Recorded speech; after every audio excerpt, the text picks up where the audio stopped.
Welcome to Khan's Crop Academy. Good morning, student. Hi, we are going to learn Agriculture, Science and Technology, Standard 12th, Chapter number 7, Greenhouse Technology. In previous lecture, explain the transplanting of capsicum, pruning of capsicum, training of capsicum. विद्यार्थी मित्रांनो, या अगोदरच्या lecture number 13 मध्ये आपण transplanting कसं केलं जातं, pruning कशी केली जाते, ट्रेनिंग कसं केलं जातं हे पॉईंट आपण कव्हर केलेले आहेत.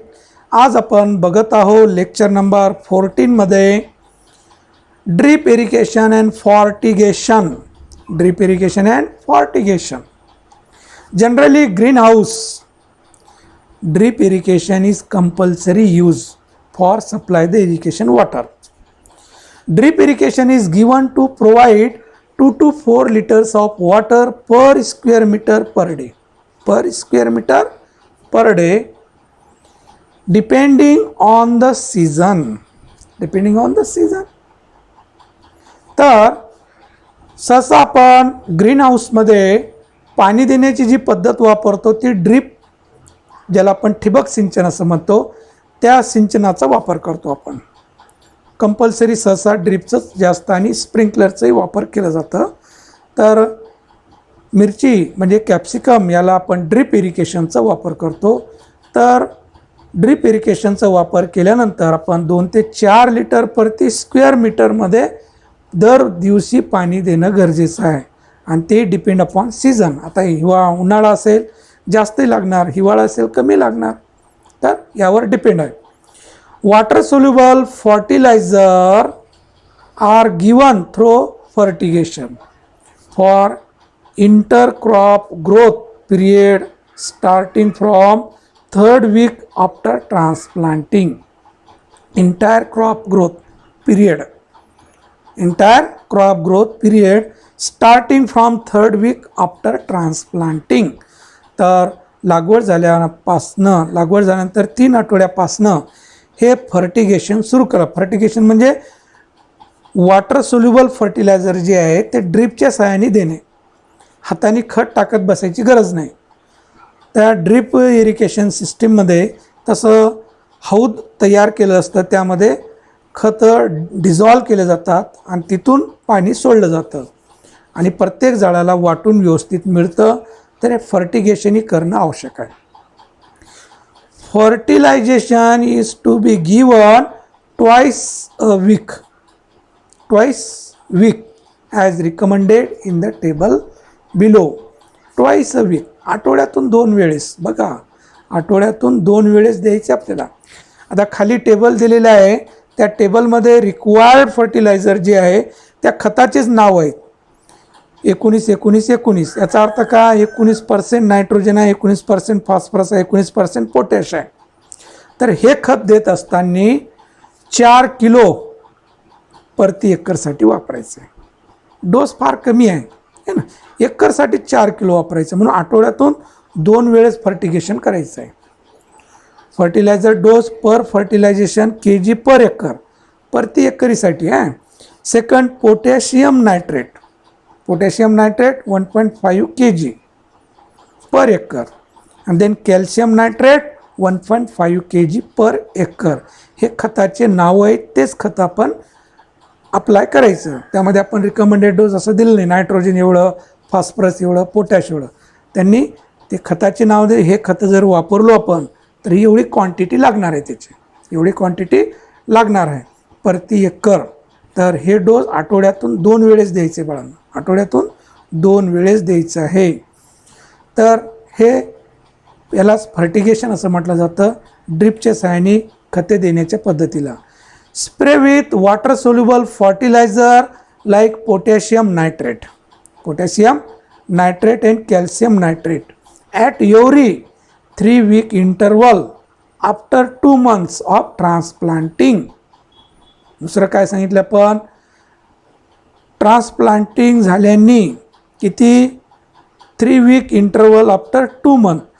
2 महिन्यांनी ट्रान्सप्लांटिंग झाल्यानंतर 2 महिन्यांनी, तर 3-3 आठवड्यांनी काय करायचं आपल्याला 3 gram per litre as a foliar application फवारणी करायची आहे. कशाची? Spray with water soluble fertiliser like potassium nitrate, हे खताचं नाव आहे. Potassium nitrate and calcium nitrate, potassium nitrate and calcium nitrate 3 gram per litre. हे पोटॅशियम नायट्रेट आणि कॅल्शियम नायट्रेट हे 3 ग्रॅम घ्यायचं प्रति लिटर पाण्यामध्ये आणि त्याची फवारणी करायची. किती आठवड्यात? 3 आठवड्यांच्या इंटरवलमध्ये 3 आठवड्यांनी फवारणीसुद्धा करायची आहे.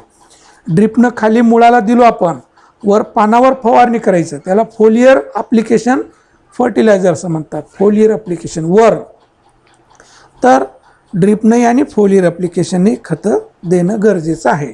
तर हे फर्टिलायझर ॲप्लिकेशन ऑफ कॅप्सिकम हे पॉईंट आपलं झालं. हे 2-3 मार्काला विचारू शकतात. Then harvesting. Green capsicum can be harvested at 55 to 60 days after transplanting.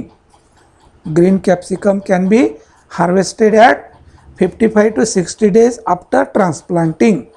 तर हिरव्या रंगाची मिरची हे लागवडी झाल्यापासनं 55 ते 60 दिवसांनी काढायला सुरुवात होते, लक्षात. Then yellow capsicum at 70 to 75 days, whereas red capsicum at 80 to 90 days after transplanting. जर येलो रंगाचे पाहिजे आपल्याला तर 70 ते 75 दिवसांनी आपल्याला हार्वेस्टिंग करायला पाहिजे. तेच जर रेड कलरची लागत असेल तर 80 ते 90 दिवसाला काय करायला पाहिजे? हार्वेस्टिंग करायला पाहिजे. तर एकच झाडापासनं अगोदर ग्रीन, नंतर येलो, नंतर रेड असं 3. तर लवकर हार्वेस्टिंग 55-60 दिवसाला हिरवी मिरची, येलो लागत असेल 70-75, रेड लागत असेल 80-90 दिवसांनी. Fruits can be harvested once in 3 to 4 days every in the morning. तर 3 ते 4 दिवसांनी आपल्याला डेली हार्वेस्टिंग करावं लागेल. ते सकाळच्या वेळेस हार्वेस्टिंग करायला पाहिजे. थंड या वेळेमध्ये आपण हार्वेस्टिंग करायला पाहिजे. तर ते फळं काय होणार? चांगले राहणार, टवटवीत राहणार. Then yellow and red fruits can be harvested when they have gain 50 to 80% of the colour development. Yellow and red colours कधी हार्वेस्टिंग करायला पाहिजे?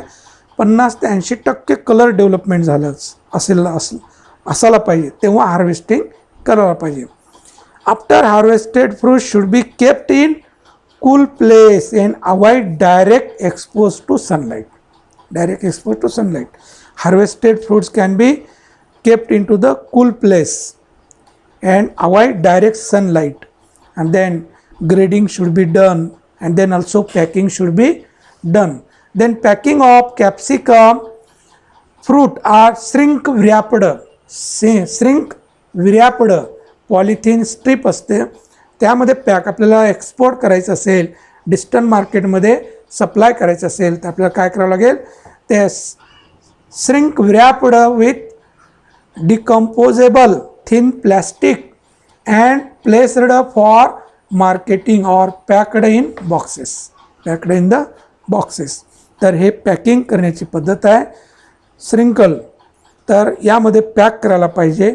पॉलिथिन, थिन पॉलिथिन असते, ते पातळ आणि डिकम्पोजिबल असतं. त्यामध्ये पॅक केलं की इव्हापोट्रान्सपिरेशनही होणार नाही, ॲज इट इज राहणार, डिस्टन्स मार्केटला सप्लाय होणार. 5-6 दिवसापर्यंत ती चांगली राहू शकते. अशा पद्धतीनं पॅक करायचं. किंवा बॉक्समध्ये कोरुगेटेड बॉक्सेस आहे, आता ते कॅरेट आलेले आहे, जवळपास आपल्याला सप्लाय करायचं असेल तालुका जिल्हा लेवलवर तर ते कॅरेट आलेले आहे, ते कॅरेटमध्ये भरून घ्यायचे. कॅरेट कसं असतं? एरेटेड असतं आणि एकमेकावर वजन पडत नाही, तर ते फायदा. जे दुधाचे कॅरेट असतं तसंच टमाट्याचे कॅरेट वगैरे निघालेले, भाजीपाला आणायचे कॅरेट निघालेले, त्या कॅरेटमध्ये आपल्याला सप्लाय करता येतं. तर या पद्धतीनं हार्वेस्टिंग अँड पॅकिंग करणं आवश्यक आहे कॅप्सिकमचं. Then yield is about, the average yield is about of capsicum is 30 to 40 tons per acre. Then also depend upon the management practices. Generally, average yield is about 30 to 40 tons per acre. एका एकरमध्ये ग्रीनहाऊसमध्ये 1 acre greenhouse असेल तर 30 ते 40 ton कॅप्सिकमचं उत्पादन मिळतं. 30 ते 40 ton म्हणजे 300 ते 400 क्विंटल. लक्षात. मग किती किलो होणार? 30,000 ते 40,000 किलो.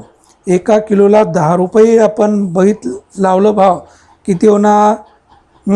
किती लाख होणार? तर एवढं उत्पन्न मिळणार बाळांनो, है ना. तर एकरी एवढं उत्पादन मिळू शकतं. तर टेक्निकलनं शेती करायला पाहिजे तर फायदा आहे बाळांनो. तर या पद्धतीनं हार्वेस्टिंग करायला पाहिजे शार्प नाईफनं. तर हे ग्रीन, हे रेड, तर त्याचं स्टॉक जे असतं ते जाड असतं, असं तोडता येत नाही. तर त्यासाठी नाईफ असायला पाहिजे किंवा सिकॅटरच्या सहाय्याने ते कट केलं जातं. आणि या पद्धतीनं सकाळच्या वेळेस कट करायला पाहिजे. ते कट केल्यानंतर व्यवस्थित थंड ठिकाणी ठेवून त्याला पॅकिंग करायला पाहिजे.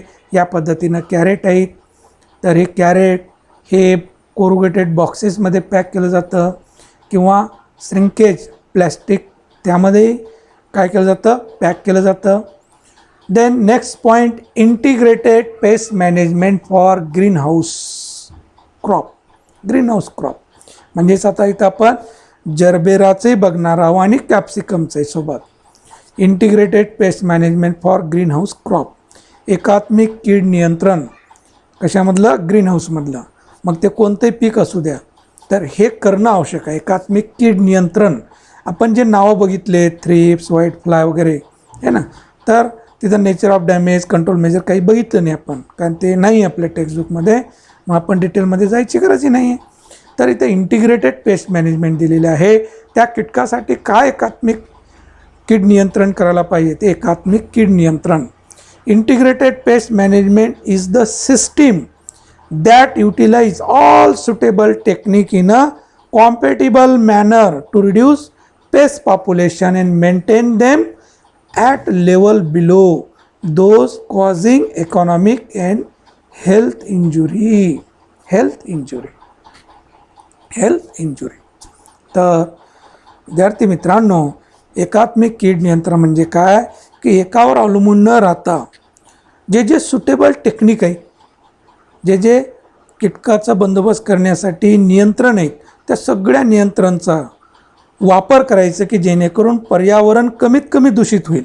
ते वापरल्यामुळं पर्यावरण कमीत कमी दूषित होईल आणि कीटकाचं नायनाट होईल. यालाच आपण एकात्मिक कीड नियंत्रण म्हणतो. सपोज आपण केमिकल मेथड म्हटलं की फवारण्या करणे, आहे ना. कल्चर म्हटलं की नांगरणी कुळवणी करणे, आहे ना. तर एकावर अवलंबून न राहता सगळे सुटेबल जे आहेत ते वापरायचं की जेणेकरून पर्यावरण कमीत कमी दूषित होईल, है ना. पर्यावरण कमीत कमी दूषित होईल, पर्यावरणाला धोका होणार नाही, अशा पद्धतीनं कीटकाचा बंदोबस्त करणे त्याला म्हणतात एकात्मिक कीड नियंत्रण. आपण काय करतो? डायरेक्ट रसायनं वापरतो, फवारण्या करून टाकतो, त्यामुळं काय होतं? पर्यावरण दूषित होतं. तर तसं करायचं नाही. The following step should be consider to control pest and diseases in greenhouse. मग कोणते पॉईंट आहेत इंटिग्रेटेड पेस्ट मॅनेजमेंटमध्ये? ते पॉईंट कोणते आहेत की कीटकाचा आणि रोगाचाही बंदोबस्त होईल? Use resistant variety. पहिलं काम कोणतं आहे? आपण जी जात वापरणार आहोत, आपण जे वाण वापरणार आहोत पिकाचं, ते डिसीज रेजिस्टंट असायला पाहिजे, इन्सेक्ट रेजिस्टंट असायला पाहिजे. त्यावर कीटकाचा प्रादुर्भाव व्हायला नको आणि रोगाचाही प्रादुर्भाव व्हायला नको, अशा जाती निवडायला पाहिजे. काही अशा जाती तयार केलेल्या आहेत ब्रीडरनं की त्यावर रोगाचा प्रादुर्भाव कमी, कीटकाचा प्रादुर्भाव कमी किंवा नाहीच, अशा व्हेरायट्या वापरायला पाहिजे. Use paste and disease free healthy planting material. आपण जे प्लांटिंग मटेरियल वापरत आहोत तो डिसीज फ्री असायला पाहिजे, हेल्दी असायला पाहिजे. जसं आपण रोपटे वापरत आहोत, तर ऑलरेडी नर्सरीमध्ये रोग असेल आणि ते रोपटे आपण आपल्या शेतामध्ये लावत असाल तर शेतामध्ये रोगाचा प्रादुर्भाव होणार. तर जे आपण मटेरियल वापरत आहोत ते डिसीज फ्री असायला पाहिजे. बियाणं वापरत असाल तर बी रोगविरहित असायला पाहिजे, फ्री फ्रॉम डिसीज असायला पाहिजे, ते बियाणं वापरायला पाहिजे. Practice good sanitation techniques. आता त्या ग्रीन हाऊसमध्ये गुड सॅनिटेशन ठेवायला पाहिजे, आहे ना. झाडाला जास्त पानं असेल ते पानं काढून टाकणे, स्वच्छता ठेवायला पाहिजे, ह्युमिडिटी जास्त वाढायला नको, इरिटेड असायला पाहिजे, आहे ना, तण वगैरे नसायला पाहिजे, हे सॅनिटेशन ठेवायला पाहिजे, स्वच्छताही ठेवायला पाहिजे. Monitor crop on daily basis. आता मॉनिटर असायला पाहिजे, ऑब्झर्वेशन करणारं, डेली राऊंड मारायला पाहिजे शेतामध्ये, कारण तेव्हाच्या तेव्हा बंदोबस्त होईल. दररोज जर आपण ऑब्झर्वेशन करत राहिलो झाडाचं, तर थोडंही कुठं दिसत असेल तर तेव्हाच तेव्हा उपाय केले की तिथंच नायनाट होणार. जिथं कुठं दिसत असेल अंडी घातलेलं कीटकाने, ते अंडी आपण नायनाट केलं तर अळ्याच तयार होणार नाही. या पद्धतीने उपाय करावा पाहिजे. तर रोगट दिसत असेल पान, ते कट करून घ्यायचं तेव्हाच तेव्हा, प्रसार होणार नाही. तर हे मॉनिटर काय करायला पाहिजे, ठेवायला पाहिजे. Monitor and suppress insect population. Monitor and suppress insect population. Modify the environment. हवामान ते ग्रीन हाऊसमधलं मॉडिफाईड करायला पाहिजे.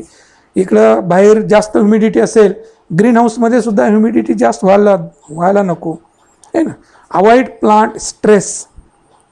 अवॉइड प्लांट स्ट्रेस, है ना. पाण्याचा ताण बसायला नको झाडांना, किंवा ओव्हर क्राउडिंगही व्हायला नको, एकमेकाला कॉम्पिटिशन व्हायला नको. Use pheromone trap. Pheromone trap वापरायला पाहिजे. फेरोमोन ट्रॅप काय आहे की असा सापळा आहे की त्याचा स्मेल येतं, त्यामध्ये गोळ्या ठेवलेल्या असतात, स्मेल येतं, त्या स्मेलनं काय होतं, कीटक अट्रॅक्ट होतं. काय होतं, अट्रॅक्ट होतं, आणि ते अट्रॅक्ट झाल्यामुळं काय होणार, ते त्यामध्ये जाऊन बसणार, अडकणार, त्याला बाहेर निघता येणार नाही. म्हणजेच मेल पूर्ण आपण कलेक्ट केलं तर जनरेशन होईल का, पॉप्युलेशन होणार नाही. तर ते फेरोमोन ट्रॅप. Light trap. काही लाईटला अट्रॅक्ट होतात कीटकं, लाईट जिथं असेल तिथं भरपूर जमा होतात कीटकं, मग लाईट लावायचं, त्याच्या खाली पाणी आणि केरोसिनचं भांडं ठेवायचं, तर त्यामध्ये खाली पडणार. स्टिकी कार्ड लावायचे.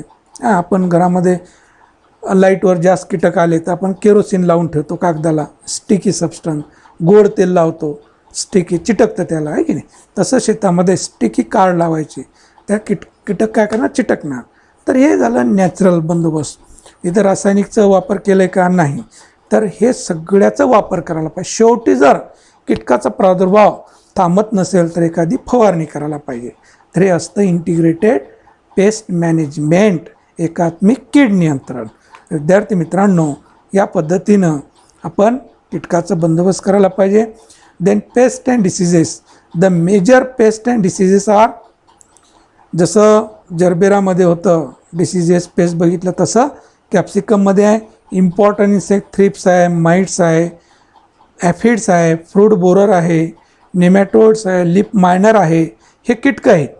यांचा बंदोबस्त इंटिग्रेटेड पेस्ट मॅनेजमेंटनंच करायचं. इम्पॉर्टंट डिसीज कोणतं आहे, डॅम्पिंग ऑफ चिली, है ना, डॅम्पिंग ऑफ सीडलिंग जे असतं. मर रोग, हे नर्सरीमध्ये प्रादुर्भाव जास्त होतं, एकाएकी झाड कोंबून जातं, रोपटे मरून जातात. पावडर मिल्ड्यू, भुरी रोग, सर्कोस्पोरा लिप स्पॉट, ठिपक्याचा रोग, है ना, फायटोपथोरा. तर दिज आर द डिसिजेस. आता इथं आपलं नेचर ऑफ डॅमेज वगैरे नाही आहे, फक्त नावं दिलेली आहेत आपल्या टेक्स्टबुकमध्ये, मग तेवढंच आपल्यालाही बघायचं आहे. विद्यार्थी मित्रांनो, व्यवस्थित अभ्यास करा. आणि या चॅप्टरचं जे वेटेज आहे ग्रीन हाऊसचं, मागे पण सांगितलं तुम्हाला पहिल्याच लेक्चरमध्ये, तर ग्रीन हाऊस टेक्नॉलॉजी हे 5 मार्काचं चॅप्टर आहे. किती मार्काचं, 5 मार्काचं वेटेज आहे वर. तर बघा आता कसं विचारलं जाईल, एखादी ऑब्जेक्टिव्ह, एखादी 2 मार्काची शॉर्ट नोट्स, आणखीन 2 मार्क शॉर्ट, किंवा 3 मार्काचं 2 मार्काचे ऑब्जेक्टिव्ह, असं ते पॅटर्न राहू शकतं. तर इथं आपण थांबूया. थँक्स. जय जवान जय किसान.